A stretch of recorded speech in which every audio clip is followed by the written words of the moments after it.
Good evening বন্ধুরা, কেমন আছে সবাই? আশা করি সবাই অনেক ভালো আছো। তো আজকে ফুলকপি আলু দিয়ে জাপানি মাছের ঝোল বানাবো, সিম্পল একটা রেসিপি।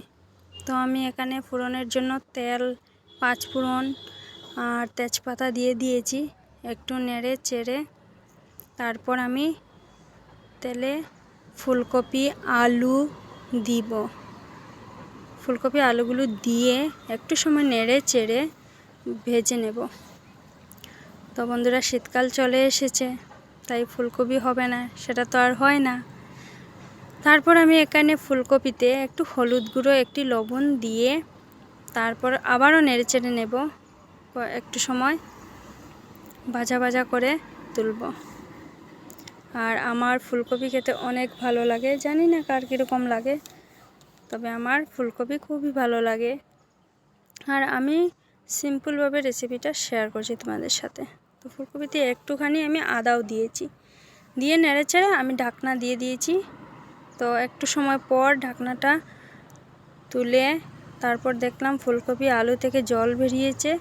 জলটা শুকাইলে তারপর আমরা এতে লবণ তো আগেই দিয়ে দিয়েছি।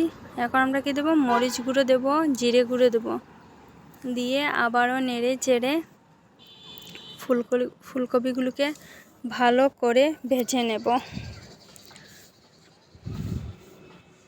আলু ফুলকপি ভাজা হয়ে গেলে আবারও একটু সময় ঢাকনা দিয়ে একটুখানি জল দেব মশলাটা কষানোর জন্য। আর মশলাটা কষানো হয়ে গেলে তারপর আমরা আবারও জল দেব, যাতে ফুলকপিটা ভালোভাবে সেদ্ধ হয়ে যায়। আলু ফুলকপি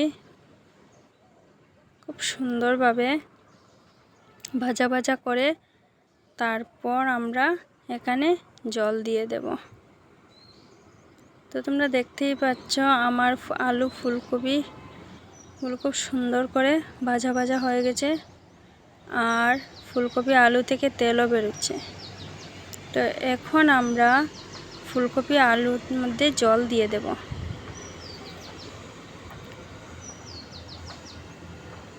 জল দিয়ে দেওয়ার পর জল যতক্ষণ না ফুটে আসছে একটু অপেক্ষা করব। তারপর জলটা ফুটে আসলে তারপর আমরা এতে মাছ দিয়ে দেব। আর জাপানি মাছ সবাই বেশি ভালো পায় না, আমার খুব ভালো লাগে জাপানি মাছ। কেউ কেউ খায় না জাপানি মাছ, আমাদের ঘরে আমি খুব ভালোবাসি জাপানি মাছকে। আমার ছেলেও খুব পছন্দ করে, তাই আমাদের খুব প্রিয় জাপানি মাছ বলতে পারে। তা আলু ফুলকপির সাথে জাপানি মাছ তো দারুণ লাগে। তো জলটা ফুটে এসেছে, আমি এখানে মাছ দিয়ে দিয়েছি। আর বন্ধুরা, দেখতেই তো পাচ্ছ খুব সুন্দরভাবে হয়েছে তরকারিটা। আর এখন আমি তার মধ্যে ধনেপাতা দিয়ে দিয়েছি একটুখানি। আর আমার রেসিপি শেষ। Tata, bye bye.